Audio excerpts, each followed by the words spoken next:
Now we can see today with the markets, the chaos is completely continuing. And we can see that the market closed down today.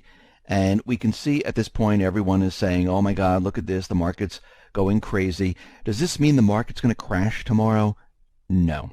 The central bank, the deep state, they're not ready for it. They're getting prepared and ready to bring it down, but it's not that point that they need to do it, because who are they going to blame this on? Are they going to blame them on themselves? They can't blame on Trump. It's too early. So at this point, we still have some time, but we can see by looking at all the economic data, by all the economic indicators, we can see that things are rapidly starting to fall apart.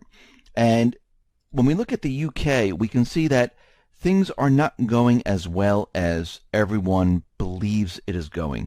Now, many people are going to say, well, it's because the UK is going to be leaving the EU and they're having the Brexit. This is the problem. No, that has nothing to do with it. We've always seen these problems. This has to do with what the central bankers have done over the many years.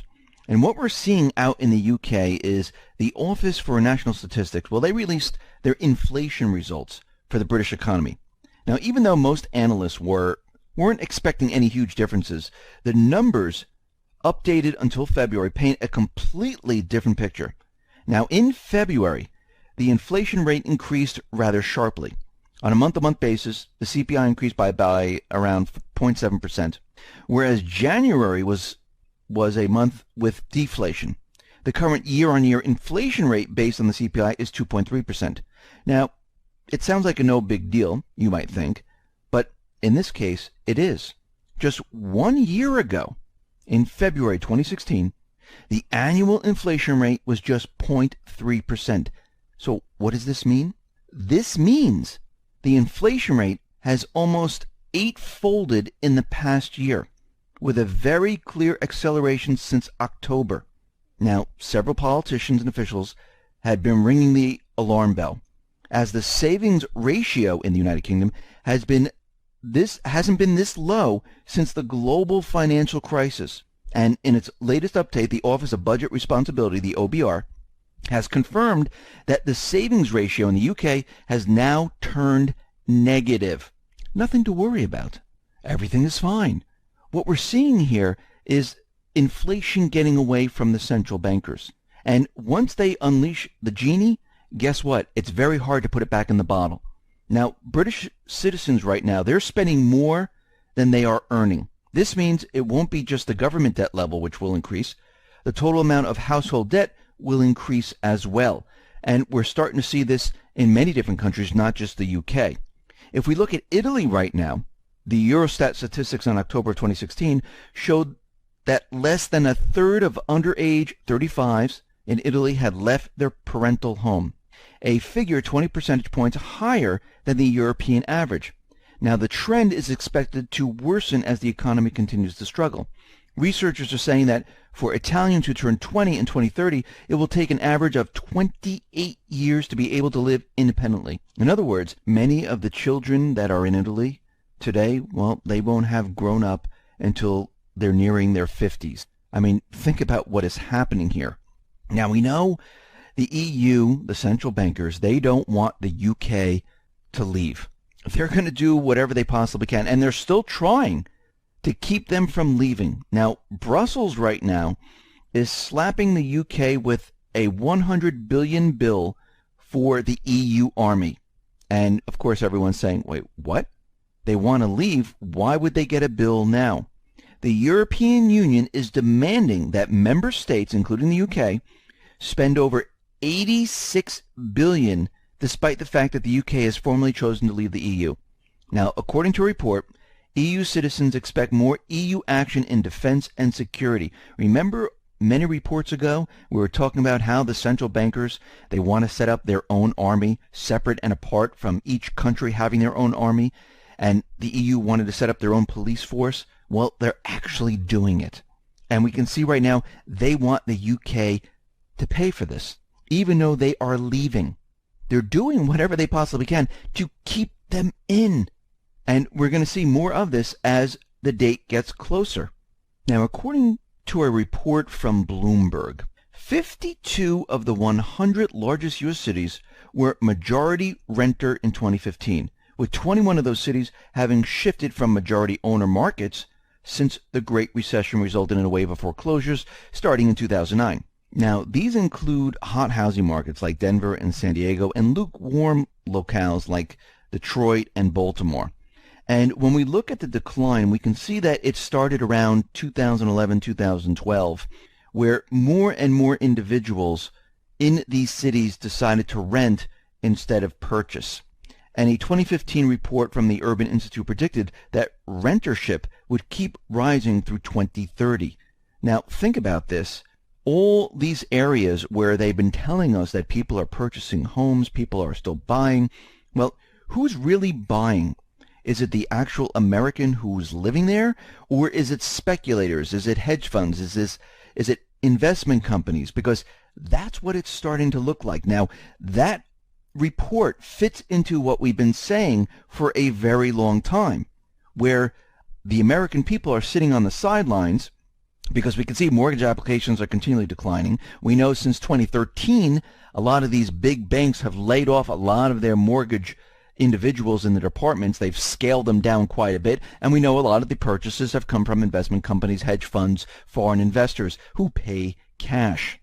We also see right now that the soft data, well, that is heading in the opposite direction of the hard data. We see the Dallas Fed, well, it has missed expectations right now. Now, following a disappointing manufacturing and services PMI last week, this week has not started well for the soft survey data. The Dallas Fed manufacturing outlook slumped in March, down 7.6%. This is the biggest drop since January of 2016. Now, if you notice, since that time we've been seeing drops in many of these indicators where everything was rising on hope, everything seemed great, and then all of a sudden the steam has run out and things are now turning back to normal because they were backed by nothing. Now, we know that bubbles are back, and they're easy to spot. Pinpointing when they'll pop, well, that's a whole nother story. But we know we're on the right track because whenever we see a bubble and it is blown up to the maximum, we see certain individuals out there pushing their financial books, real estate expos, come join me in flipping, and all these other things.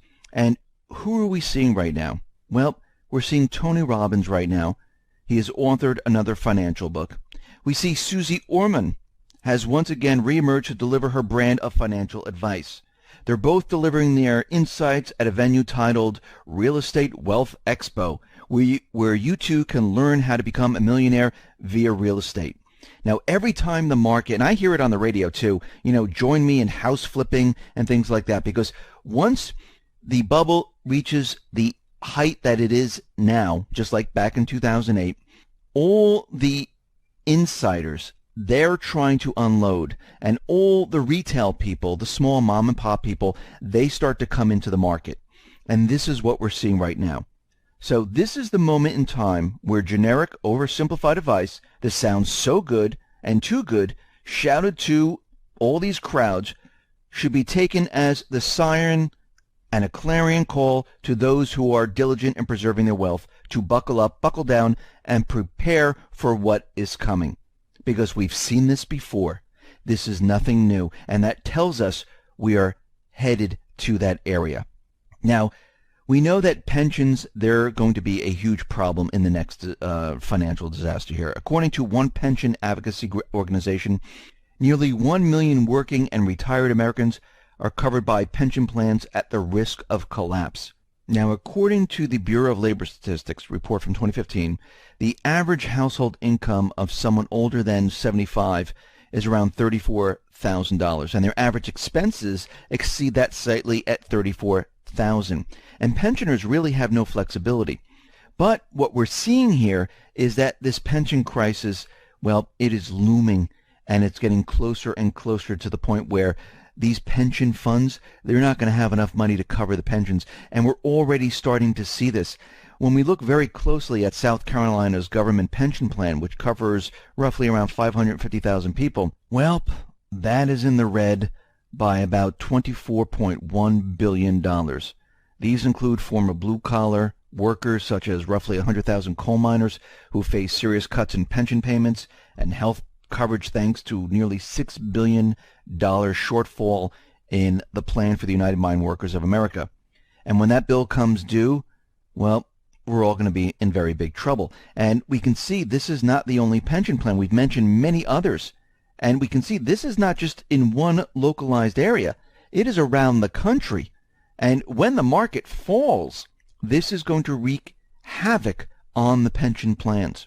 Now, we are seeing the stock market. It is fluctuating right now. And right now, the Dow has not seen longer losing streak since 1978. And as the Dow is in chaos right now, we see banks are crashing at this point. With yield curve flatter than before Trump's election and rates collapsing, well, we can see that the bank bulls, well, it is not looking good. Banks are now red year to date. And we can see Bank of America, JP Morgan Chase, Goldman Sachs, well, they've all declined. They are crashing. And what we're seeing right now is the beginning of the chaos. And we can see as we move throughout this year, it is going to get worse. Think about what just happened with the health debate where they couldn't pass their garbage health plan that they've been working on for 7 years. Well, that's going to have an effect on the reform on taxes. And we can see that all of this is playing into the central bank, the deep state, because what we're seeing is that Trump is going to try to push his economic policies. He's going to try to do whatever he possibly can. And as the central bank, as the deep state continually puts up roadblocks, well, they're going to blame it on him. They're going to make sure that the corporate media is continually out there feeding the narrative that the economy is stalling, it's not doing that well, and Trump is continually trying to push his economic policies. And we can see already they're preparing for this. And we're heading in that direction. And as we move into the month of April, move into the month of May, it's just going to get worse. Now, we realize that the debt clock, it has been pushed back about $100 billion. And that is because of the cuts that Trump has made. But we went from 19.9 trillion to 19.8 trillion. And we can see in the next month or two, we're going to be back to where we were before. And the debt ceiling is going to be something that needs to be looked at. And we can see that the government will start to run out of money. So we can see that things are all happening at once. Even if they raise the debt ceiling, it makes no difference. That just means we're just going to take on more debt. Think of a household that has a huge amount of credit card debt, and there's only a certain revenue coming into the household. If they take on more debt, what happens? Well, the household can't survive. That's what's happening here in the United States. And it looks like they're setting up a perfect scenario to bring the system down. The system's coming down no matter which way we look at it. It all depends on who brings it down and at what point they bring it down.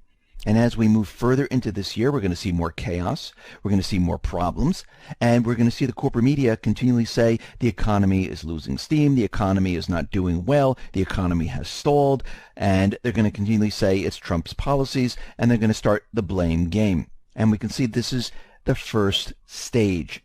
There's many different stages to this collapse. This is the first stage. They need the initial person to blame. They need that person to say he started it. They'll finish it up with maybe with a cyber attack from another country or something else, but they really need to start it off, and then they'll start working it and making sure that the economy continually collapses. And this is why you need to get prepared. This is why you need to get ready, because they're ready to go all out and they're ready to bring it down. Listen, everyone, thanks a lot for listening. Be well, be safe, and especially be prepared. Thanks a lot.